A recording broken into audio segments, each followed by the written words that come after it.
capítulo 27, versículos del 15 al 26. Ahora bien, en el día de la fiesta acostumbraba el gobernador soltar al pueblo un preso, el que quisiese. Y tenían entonces un preso famoso llamado Barrabás. Reunidos pues ellos, les dijo Pilato: ¿a quién queréis que os suelte? ¿A Barrabás o a Jesús llamado el Cristo? Porque sabía que por envidia le habían entregado. Y estando él sentado en el tribunal, su mujer le mandó a decir: no tengas nada que ver con este justo, porque hoy he padecido mucho en sueños por causa de él.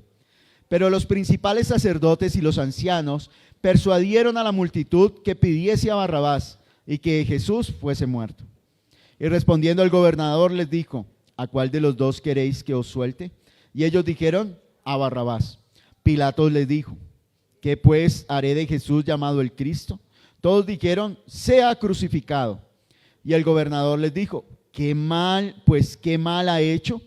Pero ellos gritaban aún más diciendo: sea crucificado. Viendo Pilato que nada adelantaba, sino que se hacía más alboroto, tomó agua y se lavó las manos delante del pueblo, diciendo: inocente soy yo de la sangre de este justo, allá vosotros.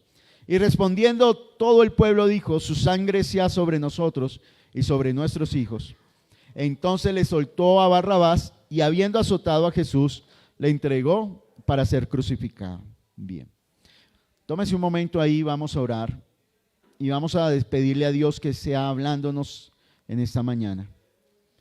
Y que no solamente sea Dios el que hable, sino que usted y yo tengamos el corazón dispuesto y la mente dispuesta para escuchar. ¿Sí? Porque la Biblia dice que Dios habla todos los días, que los cielos cuentan la gloria de Dios, el firmamento anuncia las obras de sus manos. Así que nosotros tengamos esa disposición para recibir la palabra de Dios.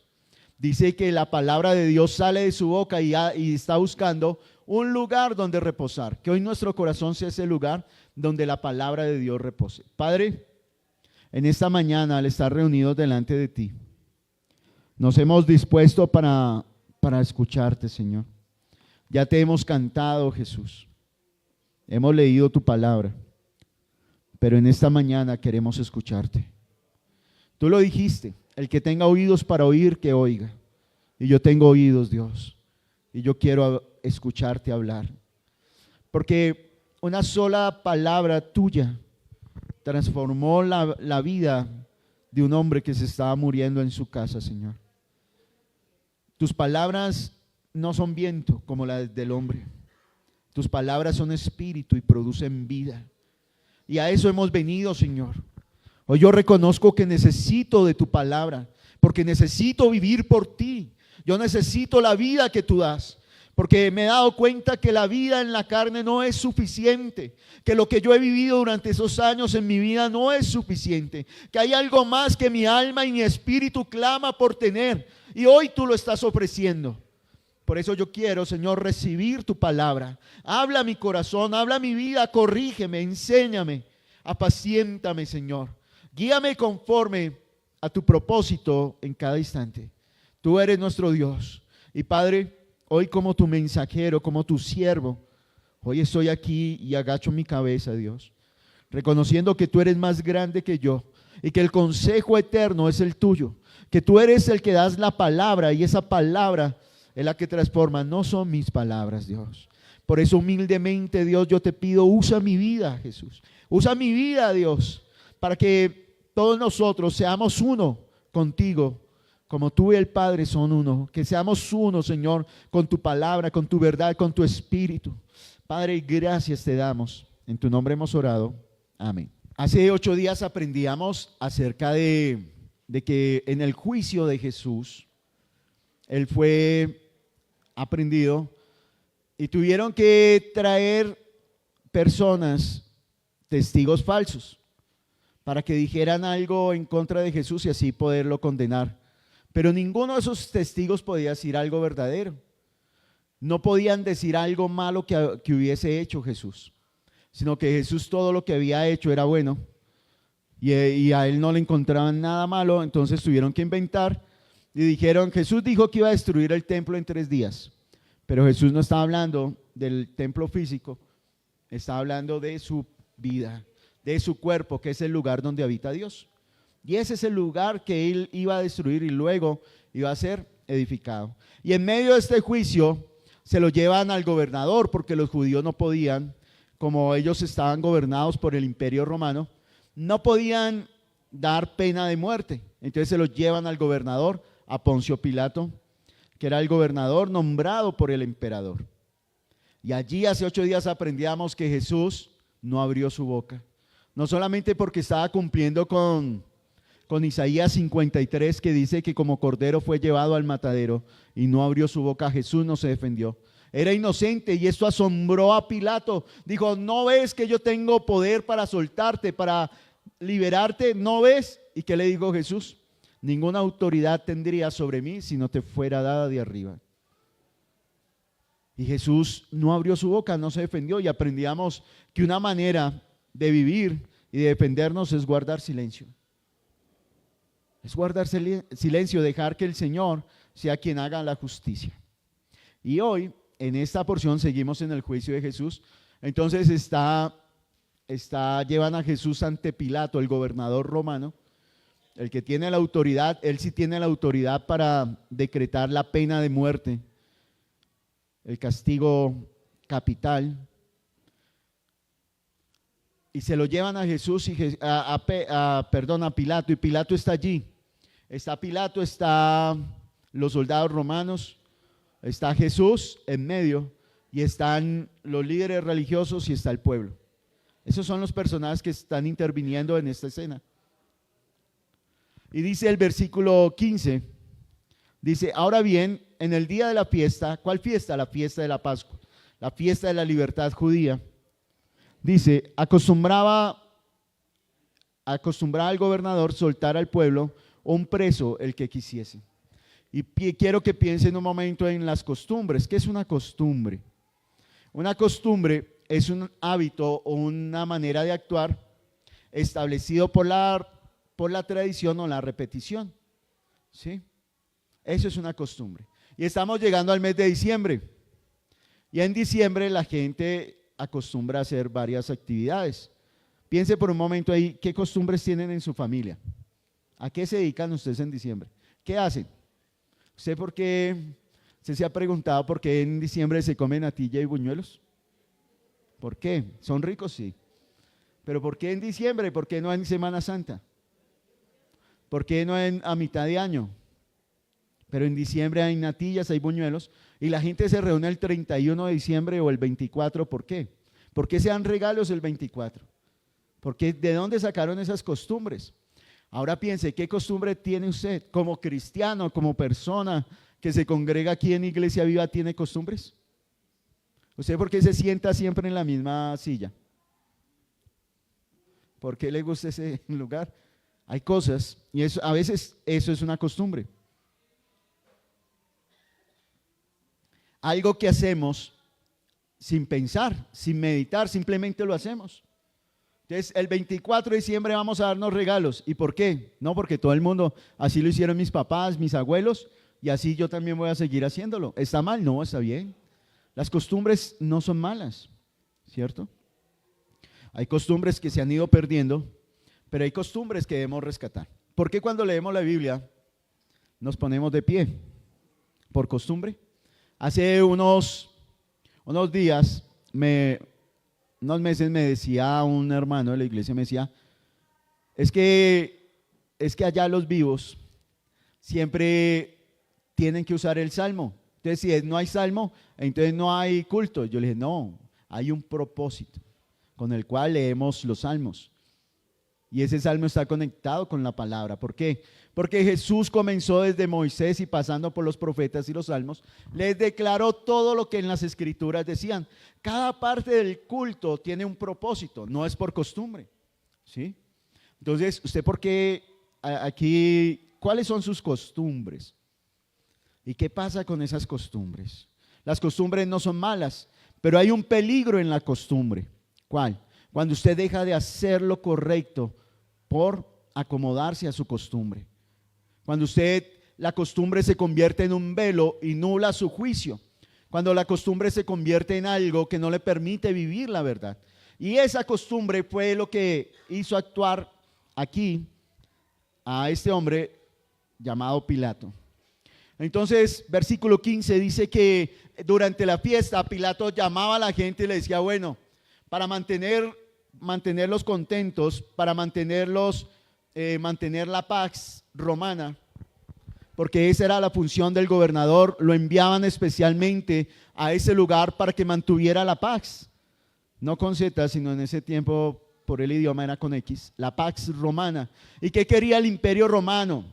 Que todas sus provincias, todo el lugar donde ellos ejercían gobierno, tuvieran paz, que vivieran bien, que no hubieran delincuencia, que no hubieran disturbios, que no hubiera violencia. Y así ellos durante esta paz, que duró aproximadamente 200 años, construyeron rutas, el comercio, todo creció y la gente aparentemente vivía bien.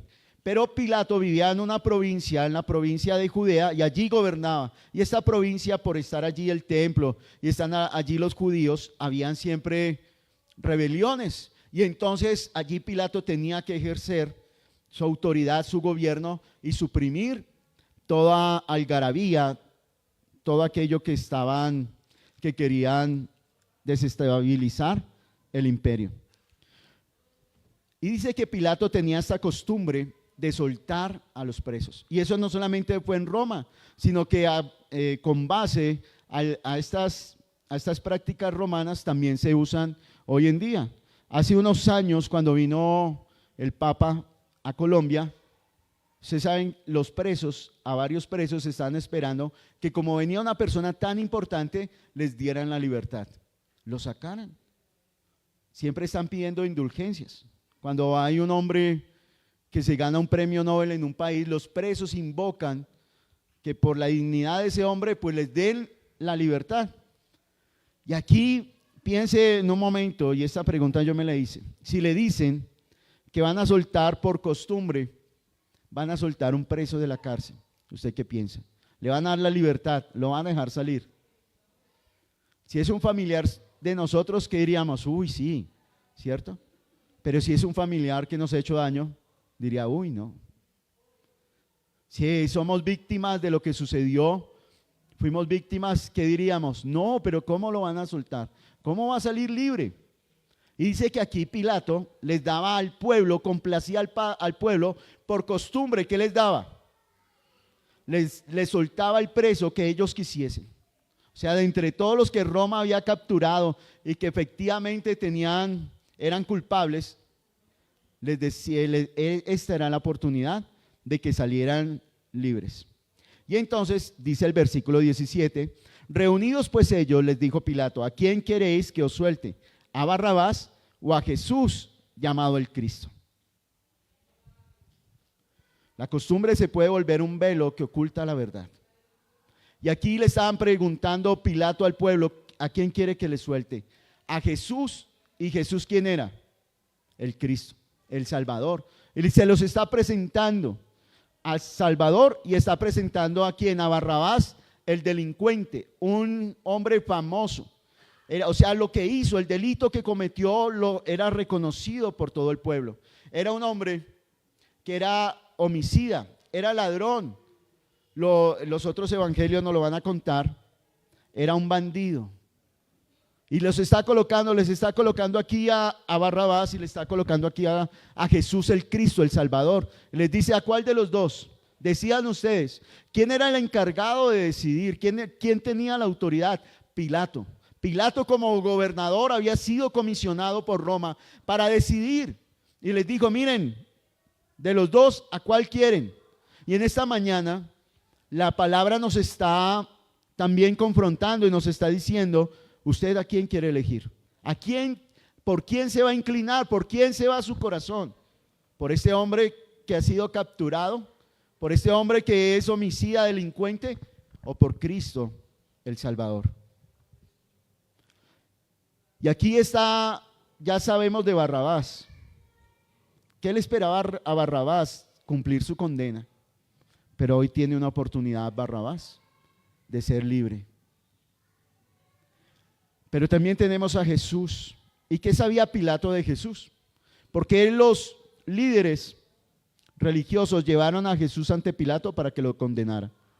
Pero Pilato ya había interrogado a Jesús. ¿Y qué encontró Jesús? Nada.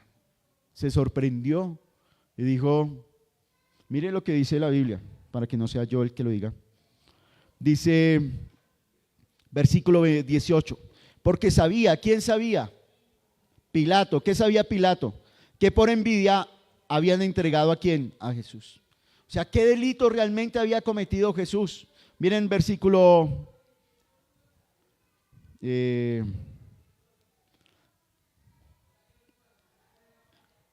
donde dice, ¿qué mal os ha hecho Jesús? ¿Qué mal les hizo? ¿Por qué quieren que lo crucifique? ¿Qué pues haré de Jesús llamado el Cristo?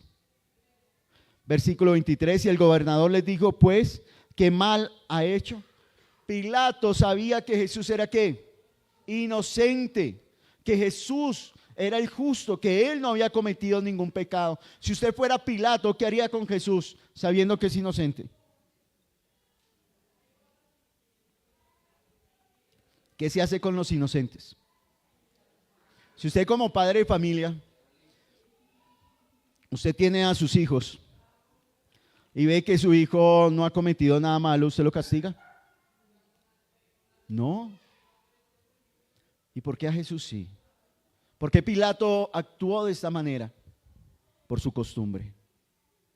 Y miren, ¿qué más sabía Pilato de Jesús?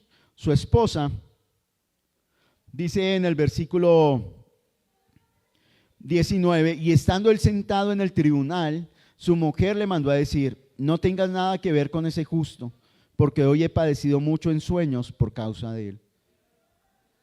¿Qué le mandó a decir la esposa a Pilato? Ese hombre que tú tienes ahí es justo, no tengas nada que ver con él. ¿Cuál debería haber sido la decisión de Pilato con Jesús? ¿Es inocente? Yo lo dejo libre, yo no lo puedo declarar en juicio, yo no puedo entregarlo a la muerte. ¿Qué ha hecho él? Pero Pilato, ¿qué hizo? Pilato, a causa de la costumbre que tenía, eso hizo que él no hiciera lo correcto. Pilato evadió su responsabilidad. ¿Cómo? Versículo 24. Viendo Pilato que nada adelantaba, o sea, no conseguía nada, él se había dado cuenta que Jesús era inocente, pero no lo declaró inocente, sino que quería que el pueblo fuera el que lo reconociera como inocente. Dice, viendo Pilato que nada adelantaba, sino que se hacía más alboroto, tomó agua y se lavó las manos delante del pueblo, diciendo, inocente soy yo de la sangre de este justo, allá vosotros. Y esto no es nada nuevo. Acompáñenme un momento a Deuteronomio, capítulo 21, libro de Deuteronomio. Resulta que cuando Dios mandó a hacer las ciudades de refugio, ¿y qué pasaba con esas ciudades de refugio? Eran donde podían acudir las personas que por accidente habían herido a uno de sus hermanos y se podían ir a refugiar en ese lugar porque no lo hicieron con intención, no lo hicieron con alevosía, no lo hicieron, no querían matar a su hermano ni herirlo, entonces corrían allí a refugiarse porque había sido un accidente. Era un lugar donde encontraban refugio y seguridad. Deuteronomio capítulo 21, versículo 6. Y dice que cuando encontraban una persona muerta cerca de la ciudad de refugio, entonces esa persona que encontraban, ese muerto, pues la ciudad que estaba más cercana, esa era la que debía responder. Y entonces viene lo que hizo Pilato. Dice versículo 6, Deuteronomio 21, 6. Y todos los ancianos de la ciudad más cercana al lugar donde fuera hallado el muerto, lavarán sus manos sobre la becerra cuya cerviz fue quebrada en el valle. Y protestarán y dirán, nuestras manos no han derramado esta sangre, ni nuestros ojos lo han visto. Perdona a tu pueblo Israel, al cual redimiste, oh Jehová, y no culpes de sangre inocente a tu pueblo Israel, y la sangre le será perdonada. Y tú quitarás la culpa de la sangre inocente de en medio de ti, cuando hicieres lo que es recto ante los ojos del Señor. Entonces, ¿para qué hacían este ritual de lavarse las manos? Están declarando: nosotros no estuvimos ahí, no sabemos quién lo hizo, pero nos estamos lavando las manos, declarando que somos inocentes, que nosotros no tuvimos que ver nada ahí. Pero esto es lo mismo, Pilato está simulando esta costumbre judía, porque Pilato sí podía decidir, Pilato sí podía tomar la decisión como gobernador. Él era la autoridad y era el único que tenía el poder para decir que un hombre moría o vivía. Pero ¿qué hizo Pilato? Se lavó las manos, versículo 24, diciendo: y se lavó las manos delante del pueblo, diciendo: inocente soy yo de la sangre de este justo, allá vosotros. ¿Por qué Pilato se lava las manos? No quiere tomar una decisión, quiere evadir la decisión. Pilato quiere dejar a un lado, él debe tomar una decisión, pero se lava las manos evadiéndola por la costumbre que tenía. Ahora preguntémonos nosotros con nuestras costumbres, ¿nosotros estamos evadiendo nuestra responsabilidad? ¿Sabe que ahora que ando en moto, uno ve cómo hay motociclistas, no todos, que se pasan los semáforos en rojo? Y para ellos es normal, todo lo hacen, ¿cierto? Yo tengo afán, quiero llegar pronto. ¿Qué están evadiendo? Su responsabilidad. Y el que se queda parado en el semáforo es que el que no sabe manejar. Pilato debía tomar una decisión y no la tomó, la evadió y dejó al pueblo la decisión. Dejó que el pueblo decidiera. Y nosotros, aprovechando las costumbres, a veces evadimos nuestras responsabilidades y decimos: como todos lo hacen, como todos mienten, como todos hacen trampa, como todos adulteran, como todos hablan de esta manera, pues yo también. ¿Cuál es el problema? Todos lo están haciendo. ¿Cuál es la dificultad? ¿Cuál es? Esa es la costumbre del pueblo colombiano. ¿Cuál es la costumbre? La trampa, el ser vivo, el decir que usted es vivo, que usted es abeja, que usted puede conseguir las cosas, si no es por la manera correcta, por la manera incorrecta. Pero es la costumbre, y como pueblo de Dios nosotros no tenemos esas costumbres. Como pueblo de Dios nosotros hacemos lo que dice la palabra de Dios, así vaya en contra de nosotros mismos. Hace 8 días el pastor John leía el Salmo donde dice que el justo habla la verdad, aunque sea contrario a su vida, pero dice la verdad.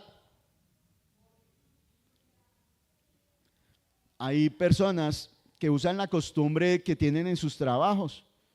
Entonces, ¿qué pasa? No, es que así se hace en mi trabajo. Y como así se hace en mi trabajo, yo lo hago siempre, aunque vaya en contra de lo que Dios ordena.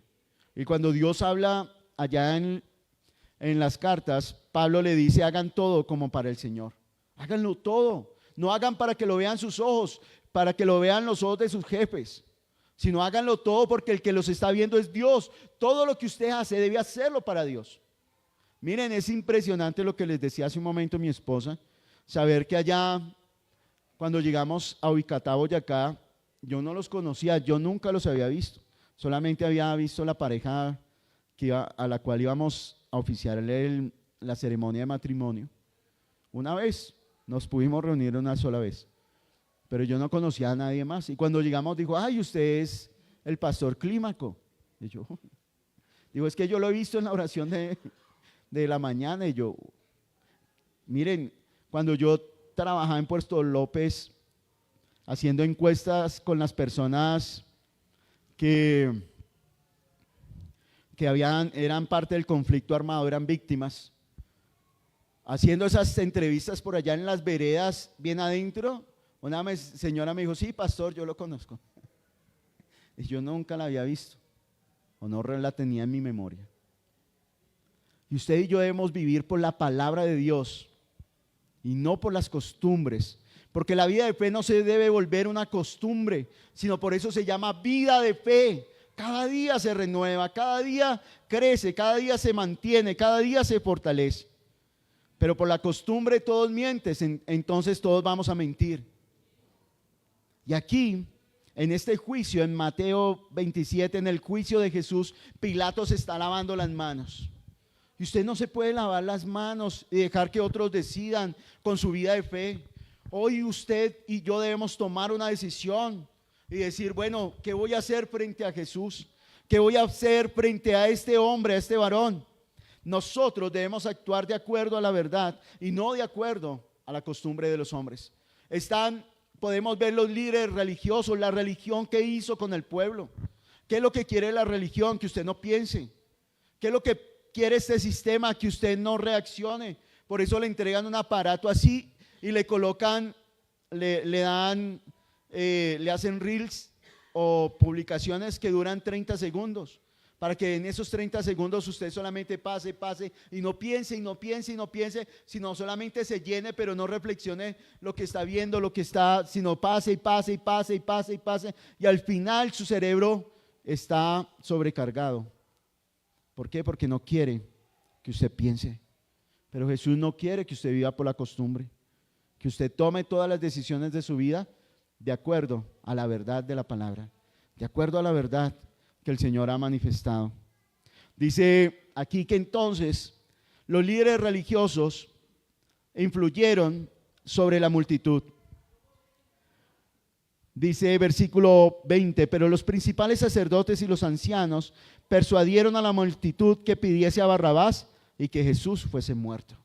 Ellos querían que la multitud decidiera la muerte de Jesús. Los motivaron, ¿y qué hizo la multitud? Comenzó a gritar que crucifícalo, crucifícalo, crucifícalo. ¿Qué más les hizo? No nos importa, crucifícalo. Y dentro de esas personas que estaban gritando, seguramente estaban muchas a las cuales Jesús los había sanado, los había alimentado, les había dado la libertad de espíritus inmundos, les había enseñado la palabra, les había dado esperanza, y muchos de ellos estaban ahí entre la multitud diciendo crucifícalo. ¿Por qué tomaron esa decisión? Porque por la costumbre su discernimiento estaba nublado por la influencia de los líderes religiosos. Y yo quiero que en esta mañana usted piense ¿por qué? Porque ¿cómo está tomando usted sus decisiones respecto a Jesús? Ayer estaba escuchando y solo alcancé a oír una parte del testimonio de un muchacho que él creció en la iglesia y que cuando él era adolescente escuchó un video de 50 razones por las cuales usted no debe creer en Jesús. Yo no sé si usted lo ha visto, yo sí lo he visto. 50 pruebas de que la fe es mentira. Y él lo vio y dijo, y cuando yo vi eso, como yo no tenía una certeza de fe, pues me alejé de Jesús y me volví ateo. Pero luego se encuentra con Jesús y adquiere esa certeza de fe y ahora es un buen hombre que va llevando la verdad. Dice, yo pude encontrarme de nuevo con la fe y pude encontrarme con Jesús y establecer mi vida de fe. ¿Quién debía ser condenado en este juicio? Barrabás. ¿Quién debía morir en esa cruz? Barrabás. ¿Pero por qué murió Jesús? ¿Por qué los hombres escogieron a Barrabás? ¿Por qué? Y nosotros estamos hablando del pasado, pero yo quiero que usted piense en usted hoy. Ya ellos tomaron la decisión y era la voluntad de Dios. El plan de Dios era que Jesús fuera a la cruz y muriera. La voluntad del Hijo es aceptar la voluntad del Padre y gozoso, sabiendo que iba a traer libertad y vida a los hombres. Él asumió esa responsabilidad con gozo. Ya para Jesús no había otra oportunidad, para Jesús no había opción. Si Pilato hubiera decidido soltarlo, esa no era opción para Jesús. Jesús iba a morir en la cruz, él ya lo sabía. Porque dice en la carta a Filipenses que él se hizo obediente hasta la muerte y muerte de cruz. Pero la voluntad de Dios no exime la responsabilidad del hombre. No, es que Dios quiere, es que me parece a veces hay personas que para tomar decisiones y le echan la responsabilidad a Dios y dicen, no, que se haga lo que Dios quiera, pero en realidad se va a hacer lo que Dios quiera, no, lo que yo quiero. Entonces, para ponerlo de manera exagerada, es como si usted dice, me voy a tirar de un puente y que pase lo que Dios quiera. Voy a comenzar a salir con este hombre o con esta mujer, pero que sea lo que Dios quiera. ¿De verdad va a ser lo que Dios quiera? ¿Usted oró antes de tomar esa decisión? No, voy a invertir esta plata y yo no sé lo que hace ese hombre, yo no sé, pero que sea lo que Dios quiera, que pase lo que Dios quiera. Me voy a casar y que pase lo que Dios quiera. ¿De verdad va a pasar lo que Dios quiere? ¿O va a pasar lo que usted quiere? Pues seguramente va a pasar, y se lo aseguro, lo que usted quiere. Y después, Dios, pero ¿cómo así que me está yendo mal? Que tengo tropiezos, ¿cómo así que tomé esta decisión y me está yendo mal? ¿Por qué? Porque está haciendo lo que su corazón quiere, pero está colocando excusa a Dios. ¿Sí? Y aquí el que debía ser condenado es Barrabás. Y ellos ya decidieron salvar a Barrabás. ¿Pero por qué escogieron a Barrabás? Porque Barrabás está representando al hombre. Barrabás está representando la autosuficiencia, la rebeldía, el que yo puedo, yo soy, con mi fuerza, con mi capacidad, con mis armas. Porque Barrabás era un hombre que se había levantado en contra de Roma. Y en ese enfrentamiento había matado a unas personas. Y entonces esa es la manera de actuar del hombre, no por la sabiduría y por la palabra de Dios, sino por los impulsos que él tiene. El hombre siempre va a escoger al que se parece a él, a la rebeldía, a la autosuficiencia, y va a rechazar a Cristo. Hoy, en esta mañana, ¿usted quién va a escoger? ¿A Barrabás o a Jesús? Y cuando le digo Barrabás, no piense en Barrabás el que ya se murió. Cambie ese nombre. Hoy usted a quién va a escoger. Hoy usted va a escoger usted o va a escoger a Jesús. Hoy va a escoger lo que usted quiere y desea hacer o va a escoger a Jesús. ¿Por qué lado se va a ir? ¿Qué mal le ha hecho Jesús para que usted lo ignore, para que usted lo abandone, para que usted lo deje? ¿Qué mal le ha hecho Jesús? Pilato se los dijo, ¿qué mal les ha hecho Jesús? Díganme en una sola cosa. Cuando fueron a apedrear a Jesús, él extendió sus manos y le dijo, listo, díganme por qué causa me van a apedrear. Dígame una sola cosa mala que yo he hecho. Dígame cuál de mis enseñanzas los llevó a la muerte o a la destrucción. Dígame una. Y hoy, haciendo esta reflexión, ¿por qué no le entregamos todo nuestro ser a Jesús? ¿Por qué no nos rendimos ante Él completamente? ¿Quién está influyendo en nuestro pensamiento y en tomar nuestras decisiones? Usted sabe que este sistema está gobernado por el príncipe de la potestad del aire. Porque usted le dice, sí, Jesús, pero a medias. A mí me gusta, pero yo no me comprometo. Yo quiero, pero de lejitos. ¿Por qué no le entrega todo a Jesús? ¿A quién está eligiendo hoy? ¿Y a quién está rechazando? Sepa que si usted escoge a Barrabás, usted se escoge, está rechazando a Cristo. Pero si usted escoge a Cristo, se está rechazando usted.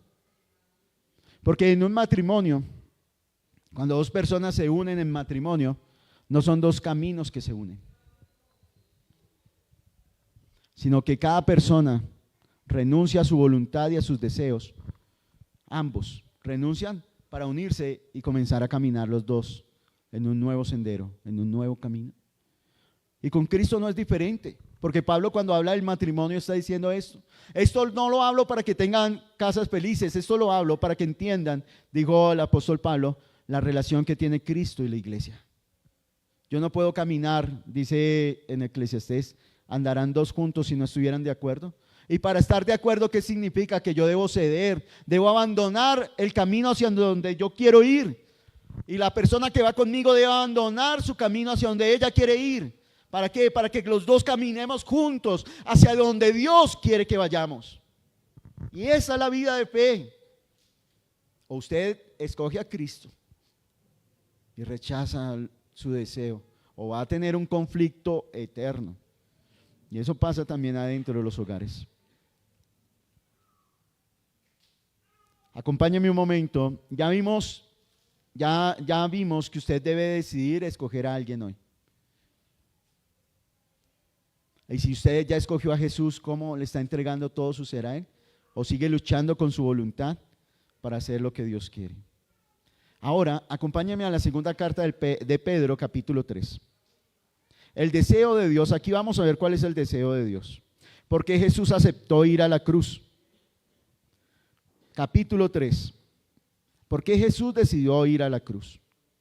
Segunda de Pedro, capítulo 3, versículo 18.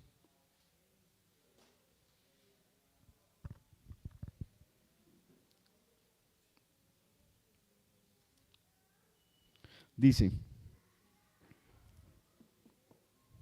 antes bien, creced en la gracia y el conocimiento de nuestro Señor y Salvador Jesucristo.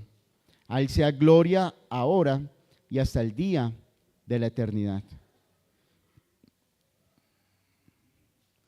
Ese no es. Lo que dice es que Dios quiere que todos se salven. El deseo de Dios es que ninguno se pierda. Eso es lo que dice el versículo. Está en Pedro.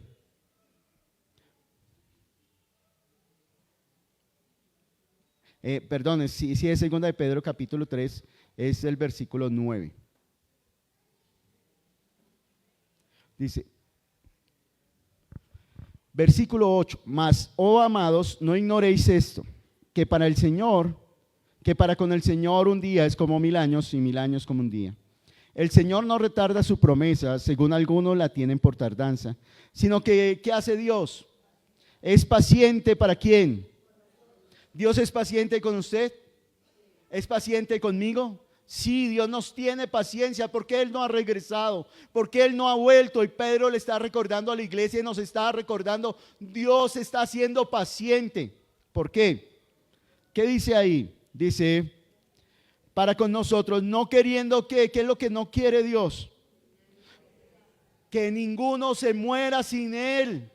El tiempo que nos está dando Dios antes de que Él vuelva, antes de que Él regrese, es porque quiere que usted no se muera. Si hasta el día de hoy usted no ha tomado esa decisión, hoy es la oportunidad de que usted venga a Dios. Dios no quiere que se muera. Y no está hablando de la muerte física porque es algo natural. Cuando Dios creó a Adán y Eva, les dijo, del polvo has sido tomado, al polvo volverás. Todos vamos a morir, todos vamos a morir. Va a llegar ese momento en que vamos a abandonar esta tierra.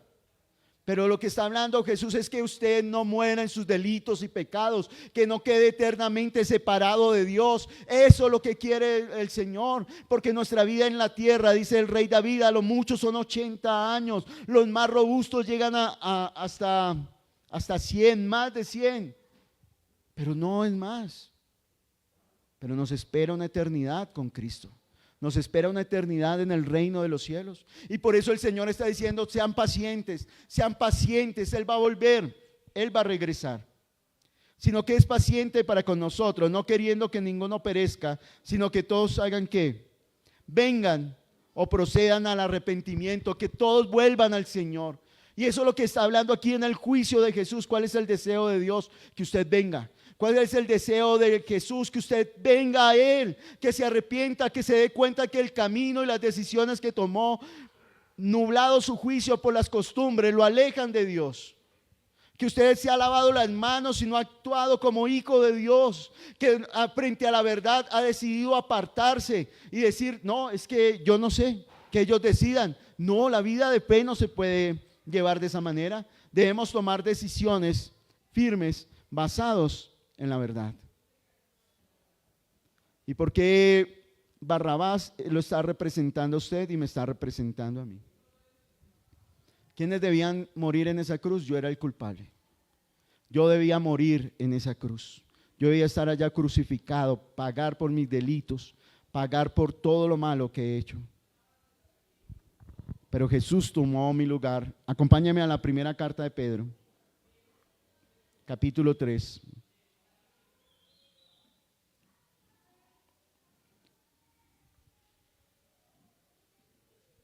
Versículo 18. Porque también Cristo padeció una sola vez por los pecados. ¿Cuántas veces padeció Cristo? Una sola vez, y fue suficiente. Una sola vez. ¿Por qué padeció Cristo? por los pecados, el justo por los injustos.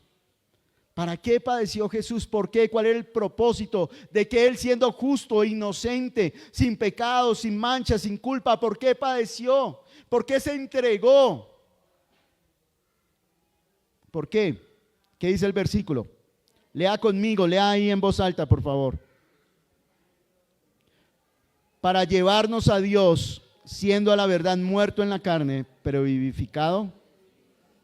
¿Qué es lo que quiere? ¿Por qué se entregó Cristo? ¿Por qué Él aceptó que lo cambiaran por un delincuente, por un asesino, por un rebelde?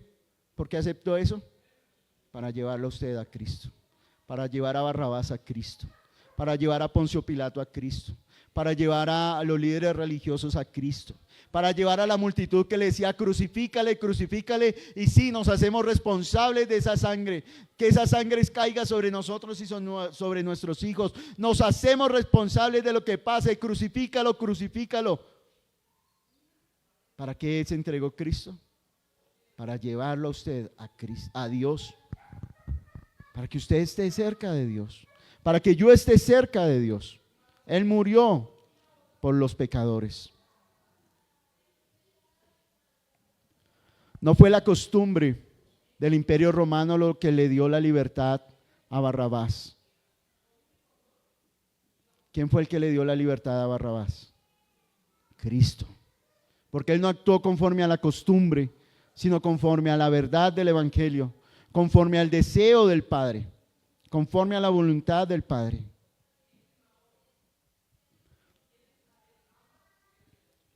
Ahora acompáñeme en Mateo capítulo 27, el versículo 22. Y yo quiero que en esta mañana usted se haga esta pregunta. ¿Qué haré? Pilato les dijo, ¿qué pues haré de Jesús llamado el Cristo? Y hoy la palabra le está preguntando a usted y me está preguntando a mí. ¿Qué harás de Jesús llamado el Cristo? ¿Usted qué va a hacer con Jesús en esta mañana? Jesús no dudó ni titubeó al momento de ir a la cruz. Hoy la pregunta es, ¿usted qué va a hacer con Jesús? Con Jesús no hay neutralidad. Usted no puede ser término medio con Jesús. O le pertenece a Él o está en contra de Él. Jesús lo dijo, el que no es conmigo es contra mí. El que no recoge conmigo, desparrama, desperdicia. Hoy, en esta mañana, usted puede escoger a Jesús por encima de sus costumbres. No, pero es que todos lo están haciendo y qué pena yo ser el único diferente. No, pero es que todos están diciendo y todos se comportan así y qué vergüenza comportarme como Jesús. ¿Eliges a Jesús por encima de su autosuficiencia? Y le dice, Señor, yo me acerco a ti, te necesito. Hoy puede decirle, Señor, por encima de todas las experiencias, del dolor y las circunstancias que estoy pasando, hoy yo puedo elegirte. Pues es que todas las personas que yo conozco cuando sienten ira, cuando se enojan son violentas y golpean y hacen. Hoy usted puede escoger a Jesús y decirle, yo quiero actuar como tú actúas. Y todos aquellos que no han conocido a Jesús, esta es la oportunidad de que usted venga y experimente el amor. Y usted que ya tiene la vida de Jesús, hoy es momento de que esa vida se renueve. Que hoy usted pueda sentir y experimentar, yo les pertenezco a Jesús. Él viene, Él vino por mí y Él me quiere cerquita del Padre para llevarme a Dios. No para alejarme de Dios, sino para que yo esté con Dios siempre. Te invitamos a que te suscribas al canal de Nuestra Iglesia Viva y actives la campanita de notificaciones.